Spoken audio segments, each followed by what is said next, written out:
ಎಲ್ಲರಿಗೂ ನಮಸ್ಕಾರ ರೀ. ಹೆಂಗದಿರಿ? ನಾನು ಶ್ವೇತಾ.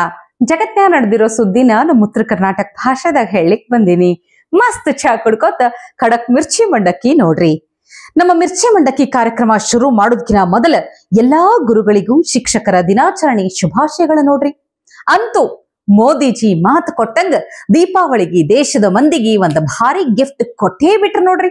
ನಿರ್ಮಲಾ ಸೀತಾರಾಮನ್ ಅವರು ಹೊಸ GST ಸ್ಟ್ಯಾಬ್ ಓದ್ತಿದ್ದಂಗೆನೆ ಮಂದಿಗೆಲ್ಲ ಫುಲ್ ಹಿಗ್ಗು. ಆದ್ರೂ ಒಂದಿಷ್ಟು ಅತೃಪ್ತ ಆತ್ಮಗಳಂತ ಇರ್ತಾವ ನೋಡ್ರಿ. ಅವ್ರದ್ದು ಗೋಳ ನಿಂದ್ರುದಿಲ್ಲ, ನಮಗ್ ಕೇಳಕ್ ಆಗುದಿಲ್ಲ. ಈಗ ಅದೇನೋ ಹೊಸದಾಗ ಶುರು ಹಚ್ಕೊಂಡಾರ. ರಾಹುಲ್ ಗಾಂಧಿ ಹೇಳಿದ್ದಕ್ಕಂತಾನೆ ಮೋದಿಜಿ GST ಹೊಸ ನೀತಿ ಅಂದಾರಂತ. ಅಲ್ಲ, 3-4 ವರ್ಷದ ಹಿಂದ ರಾಹುಲ್ ಗಾಂಧಿ ಹೇಳಿದ್ದನ್ನ ಮೋದಿಜಿ ಸೀರಿಯಸ್ ಆಗಿ ತಗೊಂಡು ಈಗ ಅದನ್ನ ಮಾಡ್ತಾರ ಅಂತಂದ್ರ ಗ್ರೇಟೇ ಬಿಡ್ರಿ. ಹಂಗರೆ ಖುಷಿ ಪಟ್ಕೊಳ್ಳಿ, ಹೋಗ್ಲಿ ಬಿಡ್ರಿ ಪಾಪ. ಕಾಂಗ್ರೆಸ್ ಮಂದಿದ ಈ ಹಾವಳಿ ನೋಡಿ ಮೋದಿಜಿ ಅಗದಿ ಸರಿಯಾಗಿ ಉತ್ತರನು ಕೊಟ್ಟಾರ ಬಿಡ್ರಿ. कांग्रेस की सरकार ने कैसे आपका मंथली बजट बढ़ाया हुआ था, ये कोई भूल नहीं सकता है। टूथपेस्ट, साबुन, हेयर ऑयल, इन पर 27% टैक्स। आज आपको याद नहीं होगा, लेकिन आप देते थे। खाने की प्लेट, कप प्लेट, चम्मच, ऐसे सामान पर 18 से लेकर के 28% टैक्स हुआ करता था। Tooth powder 17% tax. यानी रोजमर्रा की ऐसी हर चीज पर उस कांग्रेस के जमाने में इतना सारा टैक्स लगता था। हालत ये थी कि कांग्रेस वाले बच्चों की टॉफी पर भी 21% टैक्स लेते थे। ये कभी उस समय अखबार में आपका ध्यान गया होगा कि नहीं, वो पता नहीं। मोदी ने किया होता तो बाल नोट लेते। ಕೇಳಿಸ್ಕೊಂಡ್ರೆ ಮಕ್ಕಳು ತಿನ್ನು ಚಾಕ್ಲೇಟ್ಗೂ ಟ್ಯಾಕ್ಸ್ ಹಾಕಿದ್ದವರು ಮೋದಿಜಿ GST ಬಗ್ಗೆ ಮಾತಾಡ್ತಾರ. ಇಂಥವ್ರಿಗೆ ಏನ್ ಹೇಳಲಿಕ್ ಆಗ್ತದ ಹೇಳ್ರಿ. ಅದಕ್ಕೆ ರೀ ವಿಷಯ ಇಲ್ಲಿಗೆ ಬಿಟ್ಟು ಮುಂದಕ್ಕೆ ಹೋಗೋಣ. ಮುಂದಕ್ಕಂದ್ರ ಬಹಳ ಮುಂದಕ್ಕೇನ್ ಹೋಗೋದ್ ಬ್ಯಾಡ್ರಪ್ಪ, ಇಲ್ಲೇ ನಮ್ಮ ಕರ್ನಾಟಕದ ಕಡೆನೇ ಇರೋಣ. ಬಹಳ ಸುದ್ದಿದಾವ್ ಕರ್ನಾಟಕದ ಒಂದೊಂದಾಗಿ ಹೇಳ್ತೀನಿ, ಲಕ್ಷ ಕೊಟ್ಟು ಕೇಳ್ರಿ. ಹೌದು, ವಿಷಯ ಗೊತ್ತಾಯ್ತಾ? ನಮ್ಮ DK ಸಾಹೇಬ್ರು ಅದ್ಯಾಕೋ ಈಗೀಗ ಒಂಥರ ಆಡ್ಲಿಕ್ಕತ್ತಾರಂತ. RSS ಗೀತೆ ಹಾಡ್ತಾರಂತ, ಸಂಸ್ಕೃತ ಶ್ಲೋಕ ಹೇಳ್ತಾರಂತ. ಈಗ ನೋಡಿದ್ರ ಒಂದ್ ಕ್ಷಣದಾಗ ಹೆಂಗ ಬದಲಾದ್ರು ಅಂತಂದ್ರ ಸೇಮ್ ಆಪ್ತ ಮಿತ್ರ ಸಿನಿಮಾದಾಗ ಗಂಗಾ ನಾಗವಲ್ಲಿಯಾಗಿ ಬದಲಾಗ್ತಾಳಲ್ಲ, ಹಂಗ ಚೇಂಜ್ ಆಗ್ಬಿಟ್ರು.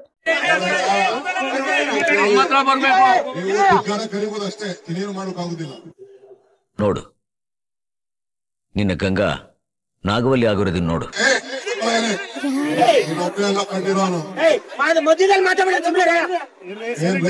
ರಾಜಕಾರಣ ಮಾಡಂಗಿನಿ, ರಾಜಕಾರಣ ಮಾಡ್ಕೋ.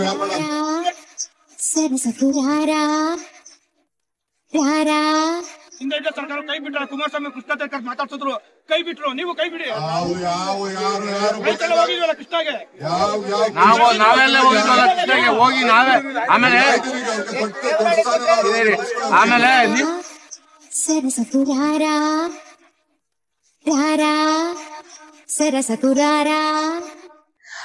ನೋಡಿದ್ರಾ DK ಸಾಹೇಬ್ರು ಹೆಂಗ್ ಬದಲಾದ್ರು ಅಂತ.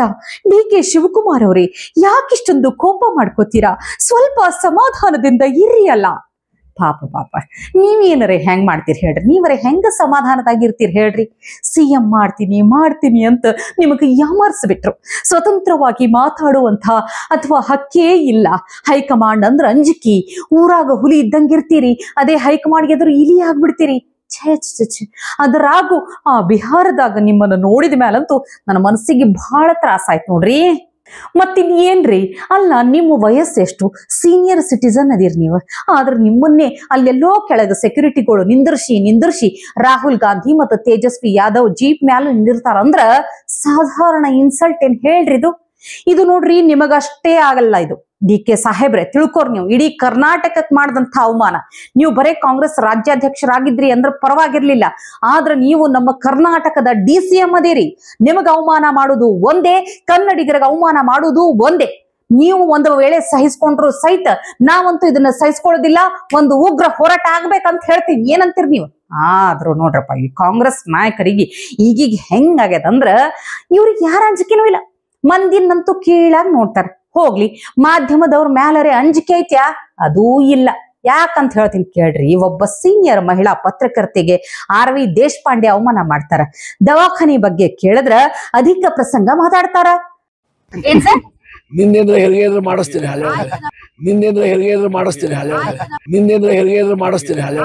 ಇಲ್ಲಿ ಜನರ ಪರಿಸ್ಥಿತಿ ಹೆಂಗಿದೆ ಅಲ್ಲ ಸರ್, ನೀವು ಸ್ವಲ್ಪ ಗಮನ ಹರಿಸಿ ನಿಮ್ ಕಾಲಾವಧಿಯಲ್ಲಿ ಮಾಡಿಸಿ ಸರ್. ಆಯ್ತು. ಅಷ್ಟಾದ್ರೂನು ಒಂದ್ ಕ್ಷಮೆ ಸಹಿತ ಬಂದಿಲ್ರಿ ಇಲ್ಲಿ ತನಕ. ಹೆಂಗ್ ಅಂತಿದ್ದು ರಾಧಕ್ಕ ಅಂತೂ ಕೇಳಬೇಕಾ ನೋಡ್ರಿ. ಈಗ ಅವ್ರು ನಿಮ್ಮನ್ನಂತೂ ಸುಮ್ನ ಬಿಡುದಿಲ್ಲ. ನಾನೇ ಹೇಳ್ತೀನಿ ಕೇಳ್ರಿ.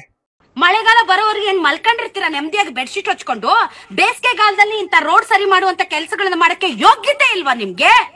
ಒಂದು ಹೆಣ್ಮಕ್ಳ ಬಗ್ಗೆ ಪ್ರಶ್ನೆ ಕೇಳಿದ್ರೆ ಉಡಫೆ ಉತ್ತರ ಕೊಡ್ತಾರೆ, ನಿನ್ ಹೆರಿಗೆ ಆದ್ಮೇಲೆ ಅಂತ. ಇಂಥವ್ರನ್ನೇನಾದ್ರೂ ನಂಬಿಟ್ರೆ ನಾವು ನಮ್ ಕತೆ ಮುಗೀತು, ಕತೆ ಗೋವಿಂದ. ಅದರಲ್ಲೂ ಹಿರಿಯ ಶಾಸಕರು ಎಷ್ಟೋ ಖಾತೆಗಳನ್ನ ನಿರ್ವಹಿಸಿದಂತ RV ದೇಶಪಾಂಡೆ ಅವರು ನಮ್ಗೇನೊಂದು ಮರ್ಯಾದೆ ಇಲ್ವೇನ್ರಿ? ಇವ್ರು ಕ್ಷಮೆ ಕೇಳು ತನಕ ಬಿಡ್ಬೇಡ್ರಿ ರಾಧಕ್ಕ. ನೀವು ನಾವು ನಿಮ್ ಜೊತೆ ಅದೀವಿ. ಅದ್ ಏನಾರ ಆಗ್ಲಿ. ನಮ್ಮ ಉತ್ತರ ಕರ್ನಾಟಕದ ಮಹಿಳಾ ಪತ್ರಕರ್ತೆ, ನನ್ನ ಆಪ್ತ ಗೆಳತಿ ಹಿಂಗ ಅವಮಾನ ಆಗುದು ಸಹಿಸ್ಕೊಳಕ್ ಆಗುದಿಲ್ಲ. ಇದನ್ನ ನೋಡ್ಕೊಂಡು ಸುಮ್ನೆ ಇರೋಕ್ ಆಗುದೇ ಇಲ್ಲ. ಅವ್ರು ಕ್ಷಮೆ ಕೇಳಲೇಬೇಕು ಅಷ್ಟೇ. ಏನಂತೀರಪ್ಪ ನಮ್ಮ ಮಿರ್ಚಿ ಮಂಡಕ್ಕಿ ವೀಕ್ಷಕರೇ, ನೀವೇ ಹೇಳ್ರಿ.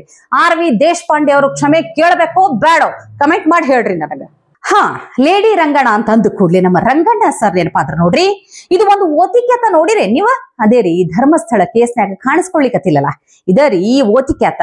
ಇವನನ್ನು ಪೊಲೀಸರು ಕರೆದು ವಿಚಾರಣೆ ಮಾಡ್ಲಿಕ್ಕ ಶುರು ಹಚ್ಕೊಂಡು ಬಿಟ್ಟಾರ. ಪೊಲೀಸರ ಮುಂದೆ ನಿಂತಿದ್ದೇ ತಡ ಇವನಿಗೆ ಹಂಗ ನಡಗ್ಲಿಕ್ಕೆ ಚಾಲು ಮಾಡ್ಬಿಟ್ಟ. ಏನ್ ಹೇಳ್ತಾನ ಗೊತ್ತಾ? ವ್ಯೂಸ್ ಲೈಕ್ಸ್ ಬರ್ತಾವಂತ, ಅದಕ್ಕೆ ಧರ್ಮಸ್ಥಳದ ವಿರುದ್ಧ ವಿಡಿಯೋ ಮಾಡ್ಯಾನಂತ. ಅದಕ್ಕೆ ನೋಡ್ರಿ ನಮ್ಮ ರಂಗಣ್ಣ ಸರಿಯಾಗಿ ಕ್ಲಾಸ್ ತಗೊಂಡಾರ. ಲೈಕ್ಸ್ ವ್ಯೂಸ್ಗೋಸ್ಕರ ಮಾಡಿ ನಿನ್ ಬುರುಡೆ ಸಿಕ್ಕಿದ್ರೆ ಏನ್ ಮಾಡ್ಬೇಕು ಹೇಳಂಗ? ನಾನು ಮಾನ ಮರ್ಯಾದೆ ನಾಚಿಕೆ ಇಲ್ವಾ ನಿಮ್ಗಳಿಗೆಲ್ಲ? ಲೈಕ್ಸ್ ಅಂತೆ ವ್ಯೂಸ್ ಅಂತೆ. ಕಮೋಡ್ ಒಳಗಡೆ ಹೋಗ್ಬಿಟ್ಟು ತಲೆ ಹಾಕೊಂಡು ನಿಂತ್ಕೊಂಡಿದೀನಿ. ಕಮೋಡಲ್ಲಿ ಲೈಕ್ಸ್ ಬರುತ್ತೆ, ವ್ಯೂಸ್ ಯಾವ ಹಂತಕ್ಕೆ ಬೇಕಾದ್ರೂ ಲೈಕ್ಸ್ ವ್ಯೂಸ್ ಎಲ್ಲಿ? ಕಮೋಡ್ ಒಳಗೆ ತಲೆ ಹಾಕ್ದೆ, ನೆಕ್ತಾ ಇದ್ದೆ, ಲೈಕ್ಸ್ ಬಂತು ವ್ಯೂಸ್ ಬಂತು ಅಂತ ಹೇಳ್ತೀರಾ? ನಾಚಿಕೆನೂ ಆಗಲ್ವಾ ನಿಮ್ಗಳಿಗೆಲ್ಲ? ಆ ತರದಲ್ಲಿ ಲೈಕ್ಸ್ ವ್ಯೂಸ್ ತಗೊಳ್ಳೋದು ಒಂದು ಪತ್ರಿಕೋದ್ಯಮ, ಒಂದು ಜರ್ನಲಿಸಮ್, ಒಂದು ಆಂಕರಿಂಗ್, ಏನದು? ಲಜ್ಗೆಟ್ಟವ್ರನ್ನ ತಗೊಂಬಂದು ಯಾವನಾರು ಮಾಡ್ತಿರ್ಲಿ, ಎಲ್ಲರೂ ಮಾಡ್ತಿರ್ಲಿ. ರಸ್ತೆಯಲ್ಲಿ ಗಂಡನ ಜೊತೆ ಹೋಗ್ತಾ ಇದ್ದಾಗ ಟ್ರಾಫಿಕ್ ಸಿಗ್ನಲ್ ಅನ್ನು ಹೇಳ್ಬಿಟ್ಟು ಅವ್ರು ಡ್ಯಾನ್ಸ್ ಮಾಡ್ತಾಳಂತೆ, ಲೈಕ್ಸ್ ಅಂತೆ ಅವಳಿಗೆ. ಏನ್ ಲಜ್ಗೆಟ್ಟೋಗಿದ್ದೀರಿ ಎಲ್ಲರೂ? ಮಾನ ಮರ್ಯಾದೆ ಏನಾರ ಇತ್ತಂದ್ರ, ಸೂಕ್ಷ್ಮ ಹೃದಯ ಅಂತಿತ್ತಂದ್ರ ಆ ಕಮೋಡ್ಗೆ ಹಾರಿ ಜೀವ ಕಳ್ಕೊತಾನೆ ಬಿಡ್ರಿ. ಅಲ್ಲ, ನಂಗೆ ಮನಸ್ಸಿಗೆ ಹತ್ತುದು ಏನಂದ್ರ ಇಂಥ ಕತಿಗಳನ್ನ ನಮ್ಮ ಮಂದಿ ನಂಬಿದ್ರಲ್ಲ ಅಂತ ಹೇಳಿ. ಅದಕ್ಕಿನ್ನ ದೊಡ್ಡ ದುರಂತ ಏನಂದ್ರ ಇನ್ನಾನು ಒಂದಿಷ್ಟು ಮಂದಿ ನಂಬಲಿಕ್ಕತ್ತಾರಲ್ಲ ಅನ್ನೋದು. ಇದು ಎಂಥ ಷಡ್ಯಂತ್ರ. ಎಷ್ಟು ಯೂಟ್ಯೂಬರ್ಸ್ ಇದ್ರಾಗ ಸೇರ್ಕೊಂಡಿದ್ರು ಎಲ್ಲ ಬಯಲಾಗ್ತದ ನೋಡ್ರಿ. ಈಗ ಒಟ್ಟಿನ್ಯಾಗ ನಮ್ಮ ಕರ್ನಾಟಕಕ್ಕ ಅದ್ಯಾವ ಗ್ರಹಣ ಹಿಡಿದೈತೋ ಗೊತ್ತಿಲ್ಲ. ಒಂದ್ ಕಡೆ ಇದು, ಇನ್ನೊಂದ್ ಕಡೆ ನೋಡಿದ್ರ ಆ ಚಿತ್ರದುರ್ಗದ ಕಾಂಗ್ರೆಸ್ ಶಾಸಕನ ಕಥೆ ನೋಡ್ರಿ. ಇವರೆಲ್ಲ ನಮ್ಮ ಜನಪ್ರತಿನಿಧಿಗಳು. ನೋಡ್ಕೊಳ್ರಪ್ಪ, ನೋಡ್ರಿ ಎಂಥ ಮಂದಿ ಓಟ್ ಹಾಕಿರಂತ ಹೇಳಿ. ಅದೆಷ್ಟು ಮನಿ ಯುವಕರನ್ನ ಬೀದಿಗೆ ತಂದಾನೋ ಏನೋ ಪಾಪಿ. ಇದ್ರ ನಡುವ ಮೆಟ್ರೋ ರೇಟ್ ಮತ್ತ ನೋಡ್ರಿ, ಮೋದಿಜಿ ಅಲ್ಲಿ GST ಕಡಿಮೆ ಮಾಡಿ ನೆಮ್ಮದಿ ಕೊಡ್ಲಿಕ್ಕತ್ತಿದ್ರ ಇಲ್ಲಿ ಇವ್ರು ಇನ್ನೇನ್ ಮಾಡ್ತಾರೋ ಅಂತ ಅಂಜಿಕೆ. ಅಲ್ಲ, ಮೆಟ್ರೋ ರೇಟ್ ಬಗ್ಗೆ ತೇಜಸ್ವಿ ಸೂರ್ಯ ಒಂದು ವಿಡಿಯೋ ಮಾಡ್ಯಾರ, ನೋಡಿರಿ ನೀವು? ಪ್ರತಿ ದಿವಸ ಬೆಂಗಳೂರಿನಲ್ಲಿ 10 ಲಕ್ಷ ಜನ ಮೆಟ್ರೋಲ್ ಓಡಾಡ್ತಾರೆ. ಸಾಮಾನ್ಯ ಜನ ಓಡಾಡುವಂಥದ್ದು ಮೆಟ್ರೋಲ್. ಗಾರ್ಮೆಂಟ್ ಅಲ್ಲಿ ಕೆಲಸ ಮಾಡುವಂಥವ್ರು, IT ಕೆಲಸ ಮಾಡುವಂಥವ್ರು, ಹೋಟೆಲ್ ಅಲ್ಲಿ ಕೆಲಸ ಮಾಡುವಂಥವ್ರು, ಸಾಮಾನ್ಯ ಜನ. ಇಂಥವ್ರ ಮೆಟ್ರೋ ದರನ 136% ಏರಿಸಿದ್ರು ನಮ್ಮ ರಾಜ್ಯ ಸರ್ಕಾರ. 136%.